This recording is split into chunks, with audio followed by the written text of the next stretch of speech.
Hi everyone, welcome to introducing the Windows Virtual Desktop Part 1 of the series which we're going to run in this coming weeks. My name is Fahad, I'm the founder Cloudinet, and I have Shashank Gupta, he's the cloud consultant and an SME in Windows Virtual Desktop at Cloudinet. Windows Virtual Desktop is a desktop as a service offering which is running on Azure, which means it's a cloud only solution given by Microsoft. So let's directly jump in to what Windows Virtual Desktop is. So virtualization basically can address a broad range of business needs, right from security and regulations, where the companies or organizations do not want their data to be going on devices which are outside the environment. Financial services, healthcare, government are a few examples, right? Other scenario is flexible workforce in cases of mergers and acquisitions where a company has acquired some other company and they want to start quickly, onboard on the desktops. Can be another scenario. Short-term employees can be given access to virtual desktops, contractors and partners, even BYOD and mobile scenarios where the staff can bring their own devices, so Windows 10 or mobile devices. However, the desktop still remains in the organization's control on virtualization, right? Call centers, branch workers are some other flexible workforce scenarios. Specialized workloads, for example, CAD/CAM softwares for design and engineering are examples of some softwares that need to be run on high GPU or high CPU virtual machines, right? Running legacy applications on Windows 7 can be also an example of specialized workloads. Windows 7 is still supported on Windows Virtual Desktop, even if it's gone out of support on 14th of January 2020. Microsoft has a commitment of still giving it a support with security updates till 2023. So please take note of that, right? And also software dev and test environment where you can quickly spin up some virtual machines. It can be Windows servers or it can be Windows 10 machines, finish your testing and remove that environment. So these are broad range of business needs of Windows Virtual Desktop. Let me jump into why Windows Virtual Desktop and what is Windows Desktop offering all about. You get the best user experience. You can run Windows 10, Windows 10 single session as well as Windows 10 multi-session. Also, it is optimized for Office 365 workloads. I will talk about it in a bit. You get enhanced security because it's running on Azure. It has Windows 10. It has Windows Server. You can integrate that with M365 services in enhancing that security. It is simplified management because the whole fabric is maintained by Microsoft. You really just need to worry about your OS on top of the environment. You don't need to worry about load balancing. You don't need to worry about the broker or any other feature or a role you used to install when you used to run that on premises in any VDI environment, right? It runs on Azure, so it's standardized. It's global. You have access to all the data centers on Azure worldwide, and because it's on Azure, it's secure, right? Superior economics. It's cost effective. You are only paying for the virtual machines, and you don't need to really have any hardware to be purchased. You just go to Azure, spin up the virtual machines, and get going, right? And just pay for what you're using. That's very, very important. It has a strong partner ecosystem. I will talk about what are the partners, and in the coming series we can deep dive into all these services, right? Best virtualized user experience. I spoke about it. It's optimized to connect from any device of your choice. It can be Windows, Mac OS, iOS, Android, and even HTML5. So it does not really matter from what location and what device the user is using. As far as he has internet connection, he can very well connect to a virtual desktop. It's like local Windows experience, extensive support for devices like I mentioned. It has enhanced protocol support. It also supports Windows Hello for Business, which can be a biometric login without a password, right? And it has dynamically adapting bandwidth utilization. Again, We will talk about it in the coming video blogs. Containerized user profiles. We can use FS Logic with fast VHD load times. And the VHDs are sitting on Azure, and whenever user logs into their own desktop, the VHD is attached, and the experience is really, really fast, right? It has native Office 365 performance, as I mentioned, and it has uncompromised Office 365 email and calendar and real-time Outlook search performances, right? It's also optimized for Teams. You can get best conferencing experiences. There are more features on Teams which will come up in near future.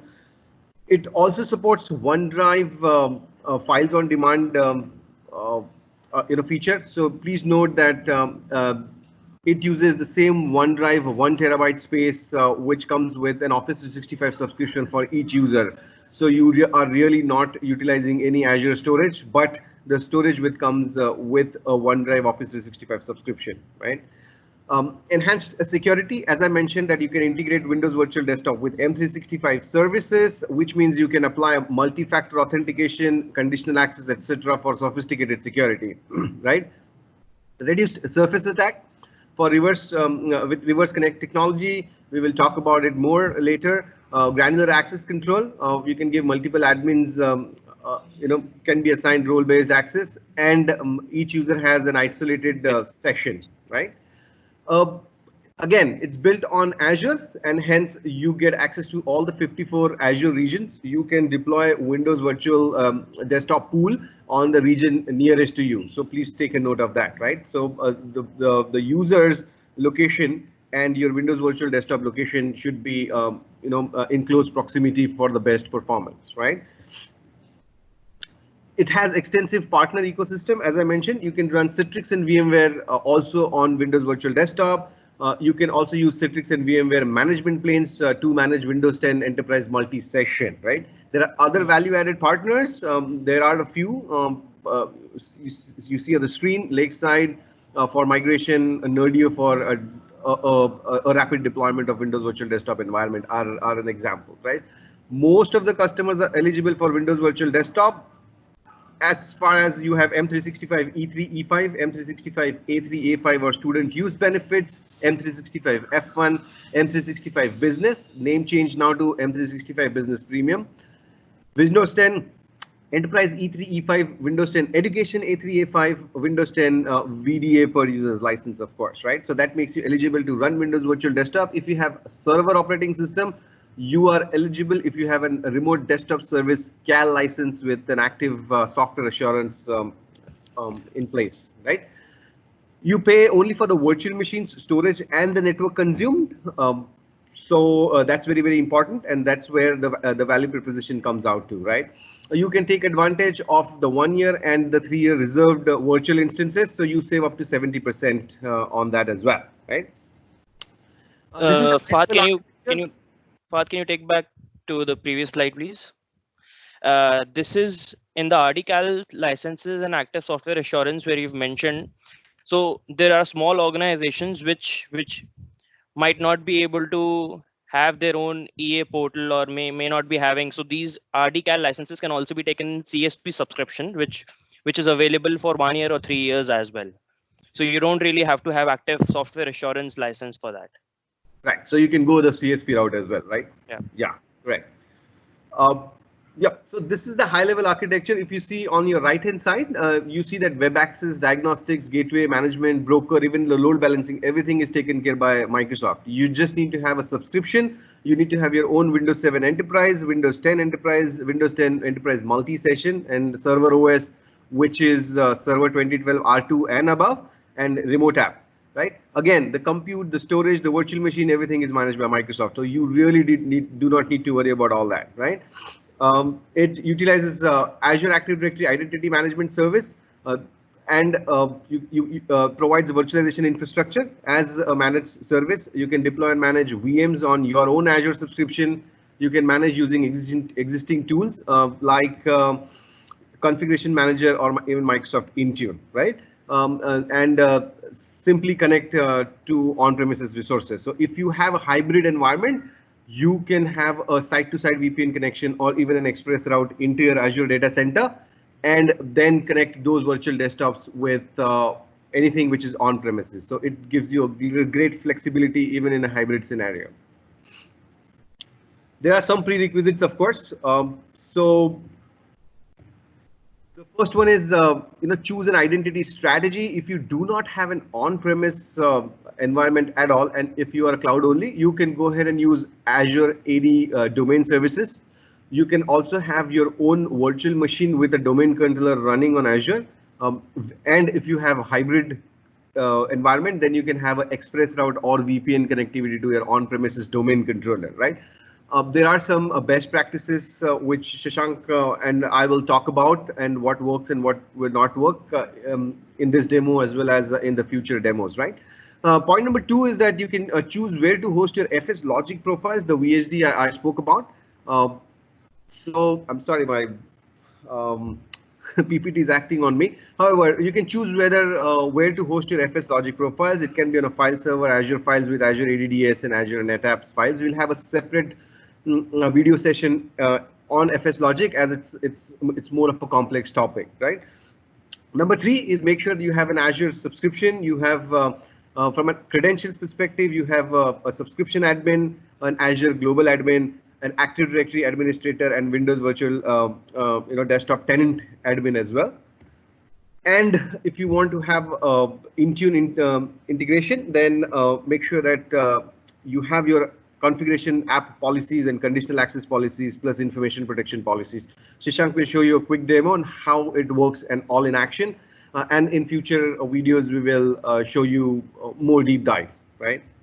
So over to Shashank. He will jump into the demo. He will share his screen, jump into the demo, and show how things work on Windows Virtual Desktop. Over to you, Shashank. Okay. Oh, so thank you, Fahad.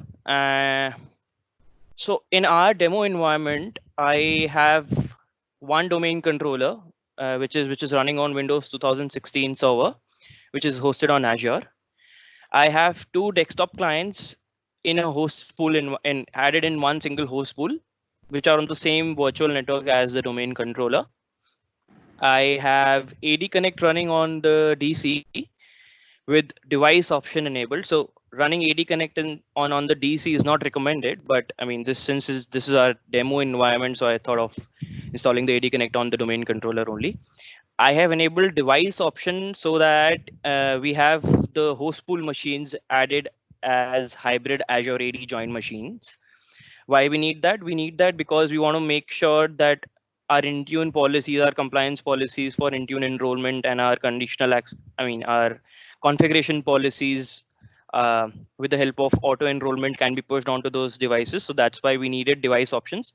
Also, for Windows virtual desktops running in multi-sessions, since our environment, 2 Windows desktops that are added in the host pool are running in the multi-session environment. So the device option was required because we have enrolled our Intune machines based on device groups instead of enrolling those machines based on user groups, because there will be multiple users logging onto the same machine with different sessions. So we want to make sure that we do it with the help of device group instead of doing it with the user group, right? I have enrolled the 2 desktop clients with the help of a GPO, which auto enrolls the machines to Intune. There's this MDM policy that has been pushed with the help of GPO on those 2 machines. I have configured Intune compliance and configuration policies on Intune portal for the device groups. And I have added those 2 devices which are in the same host pool into that group. I have defined Windows information protection policies for user group, because Windows information protection policy can only be defined based on user group. It will not be defined based on device groups. And what we have is we have a basic environment. So we have the base level license, which we wanted so that everyone would know how it functions. If M365 business, so we have M365 business license, whatever we showcase and demonstrate on the demo environment is applicable for everyone, right? So I'll jump on directly to the environment, I'll just show you what my environment looks like, right? So if I go to my Azure portal, I would see that I have one DC, one domain controller, and I have two session host machines. I have one Windows 10 and then another one is Windows 10. Of course, if you want another Windows server operating system, there is a different process for that. I did not need any server operating system, so I've only added Windows 10 client machines right now. All right. And these two are in the same host pool. I have already connected my RDS account, and I just want to show you that uh, that we have one host pool, and in that host pool we have two virtual machines. All right. So I'll just connect.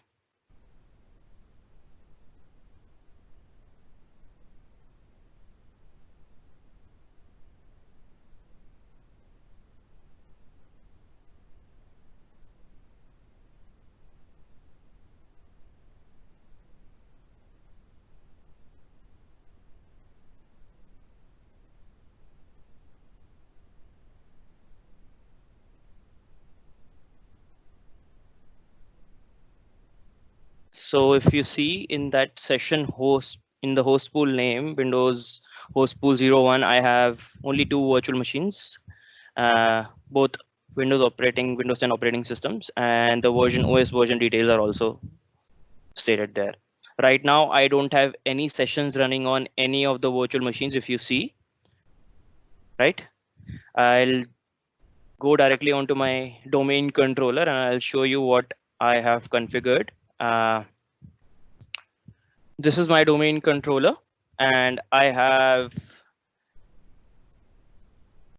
synchronized these two these two OUs. One is synced OU, which does not have anything, and then there is one Windows Virtual Desktop environment wherein I have computers and users.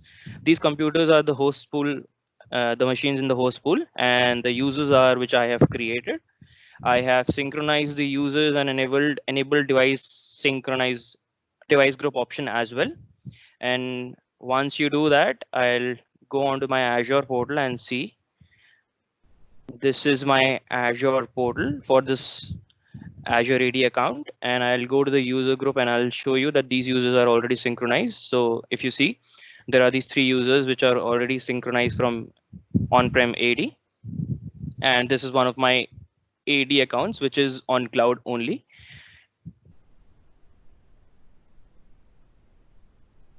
Now, let me show you and connect one of the users with their RD session web client, right? So I'll connect with one of the users called test user 02, and I'll show you how the access for machine looks like, right? Now, Krishna, I'm sure you can connect it via browser as well as from the phone, right? you can connect it via browser from phone, as well as there's this desktop client, which is RD remote desktop client, which can also be installed on Windows, as well as there's this option for Mac and Linux, the other machines as well. Right. Test user 02 @ So this is the URL for connecting to the RD web portal. Now I'll just show you. I'll connect to the users portal.office365.com for this user test user 02, and I'll show you the difference when I connect to the RD web client. So test user 02 and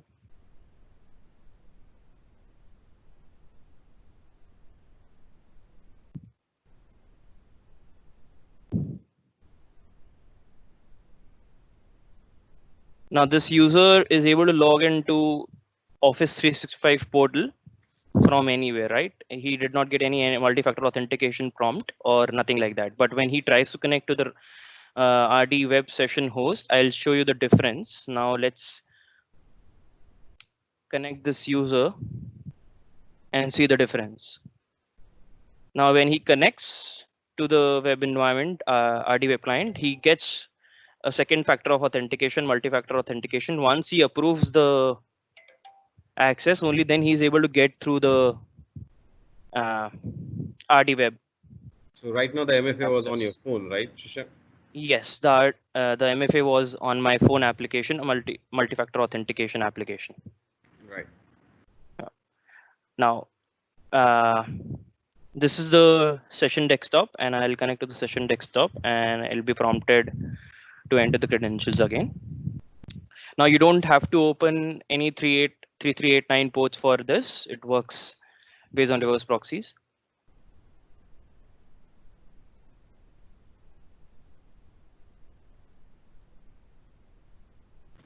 So these are the machine credentials, right? The desktop credentials. Logging on Yes. to desktop, right? Okay. Yeah, and that's single. I mean, that's already, so Azure AD is already in sync, so the passwords for on-prem and cloud is same, right? Right.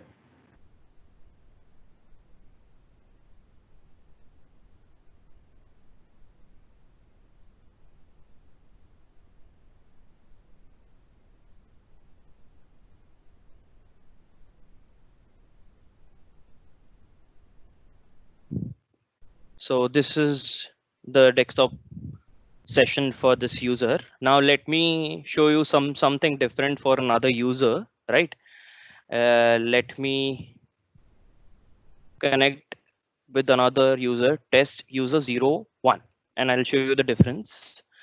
Now let's say this test user 01 is working from home from his personal device, and you don't want him to access any of the Office 365 services like test user 01, like this test user 02 was able to access his Office 365 portal, even Outlook if he wants to access, if he wants to access OneDrive, he's able to access OneDrive for business, right? He can access this from anywhere from his personal device at home as well. Now you don't want that. You only want that user to be able to access RD web access, only, nothing other than that. Now this user, test user 01, let him try to access Office 365 portal and see the difference, right?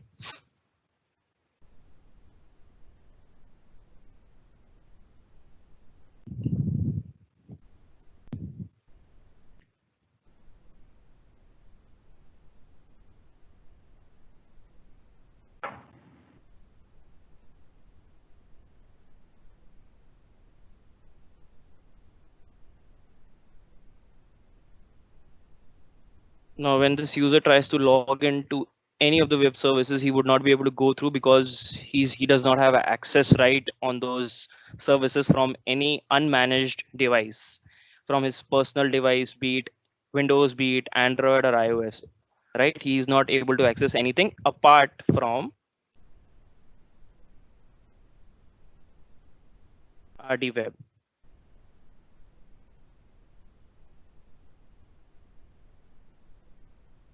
Now he connects to the RD web and he'll be able to go through because he's only allowed access to RD web.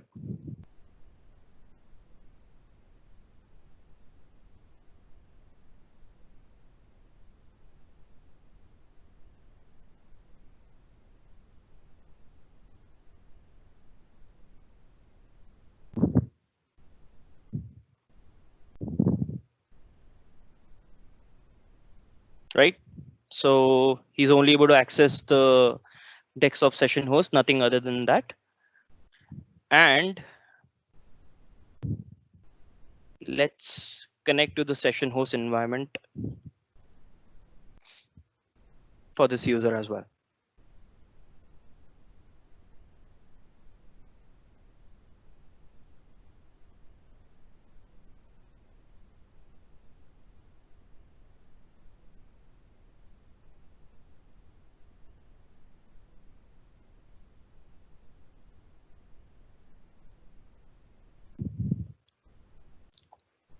You see, he's not prompted for multi-factor authentication because we have not enabled it for this user.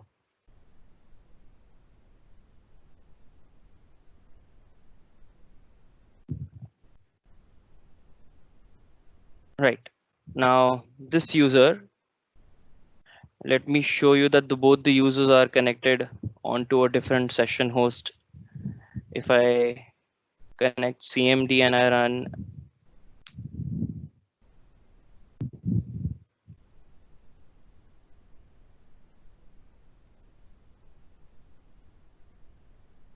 this user is connecting on 0, 1, and the other user would be connecting to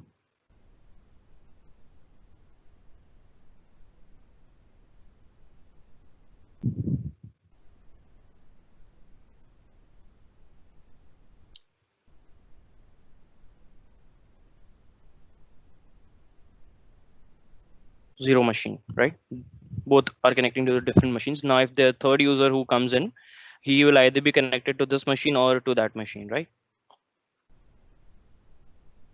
So basically, this is breadth load balancer, right? Yes. So in case it's depth a load balancer configured, then both the machines will connect to the same virtual host, right? Right.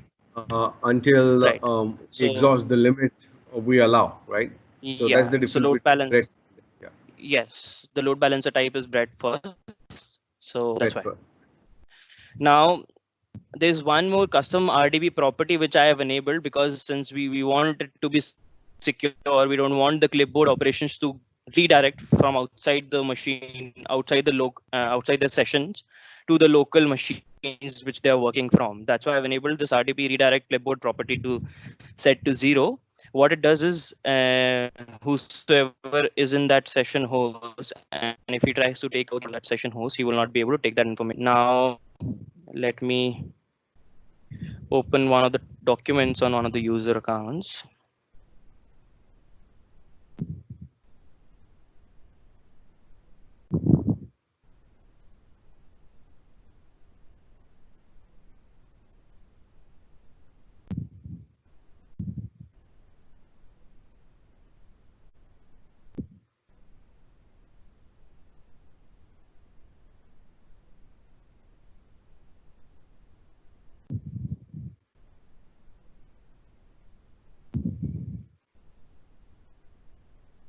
Now let me try and copy some content out of this.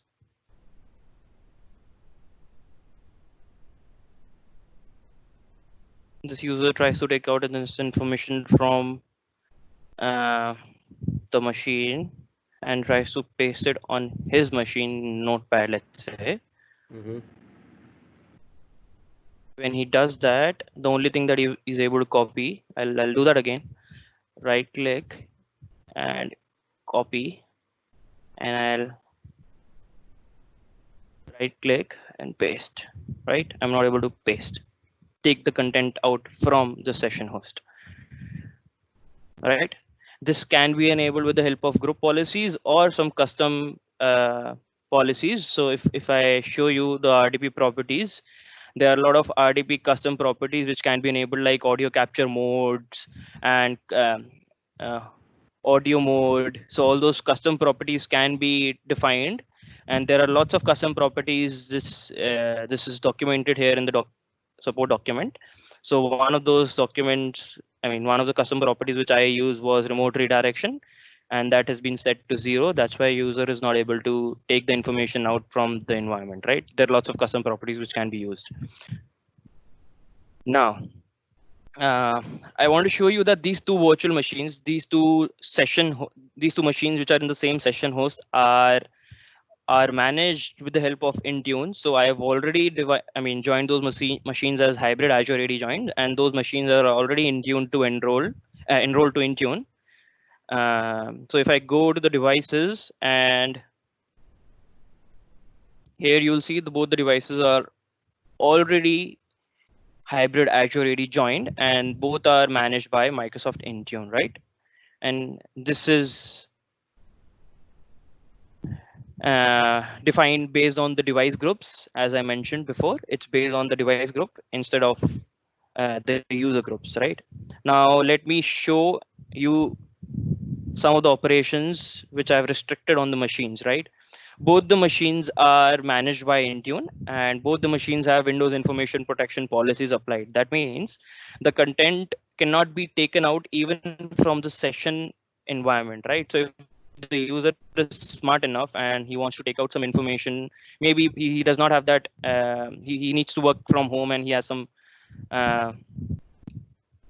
requirements, right? And he what he does is he opens his personal Gmail account, or let's say he tries to take this information out some other form, right? He already has a document on the machine and he opens Edge browser, and on the Edge browser he tries to take that information out via some other form, or maybe he tries to take that information out by pasting it on notepad and then taking that information out. When he does that, he will be restricted because his organization has applied some policies that does not allow to use work content with this application, that is notepad application, right? He cannot take that information out from any managed application to unmanaged application, right?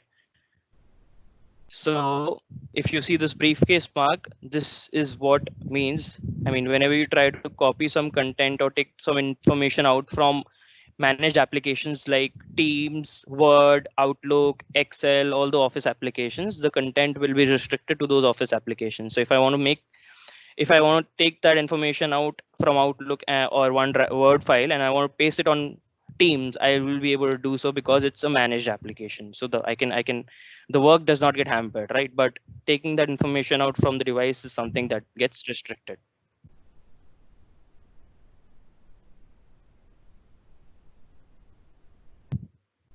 Now, let me go to the Intune portal and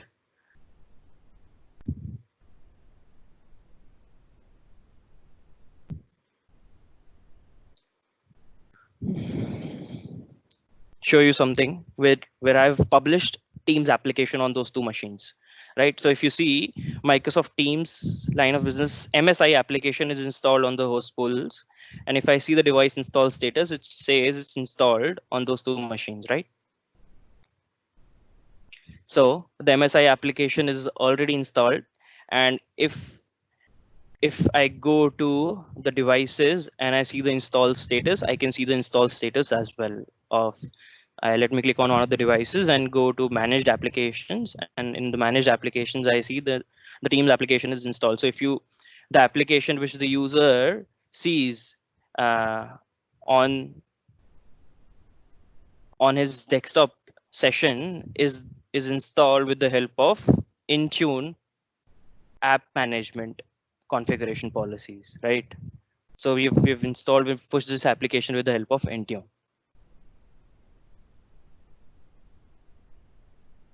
Yeah. And similarly, if this user tries to open Edge browser and he tries to log into Outlook from Edge, or he tries to log into teams.microsoft.com,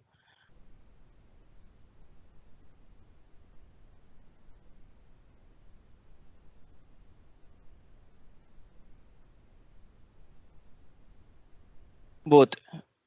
Even in Edge browser, if you see, there's this briefcase mark which says the website is managed by their organization. So same policies for Windows information which is applying on the device will be applied on the web browser as well. So the content stays with the organization, right? Now, if you want, I can connect my device. I can show you how the user connects the remote desktop from their Android devices as well. So let me try and join from my Android device and show you how it looks. So I've connected my Android phone and I have RD client for Android installed. If you see here, let me open that and connect to one of my user accounts. So I already see that I have a session running, and that's for one of the users.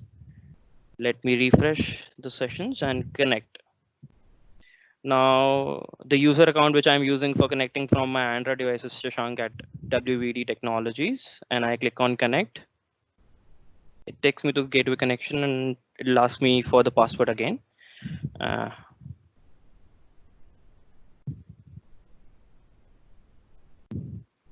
entered the password and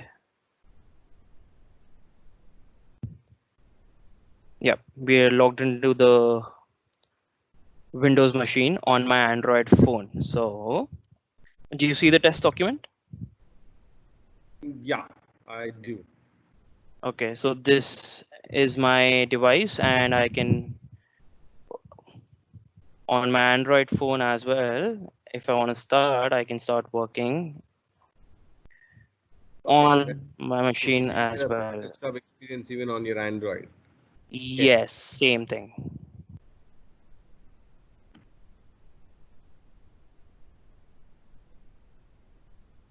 Right. Yep. That's about it from the demo, Fahad. Over to you. Okay, thank you so much, Shashank. So I hope everybody enjoyed the whole session, and you saw that how Windows Virtual Desktop comes into play and how you can access it even from a browser as well as an Android phone, and you get a full desktop experience. Um, um, Over the coming days and weeks, we will show you more features of Windows Virtual Desktop. We may go a more technical deep dive and show you how to configure Windows Virtual Desktop. We'll talk more about FS Logic and roaming profiles and so on and so forth. I hope you enjoy the rest of the day. Thank you so much for watching.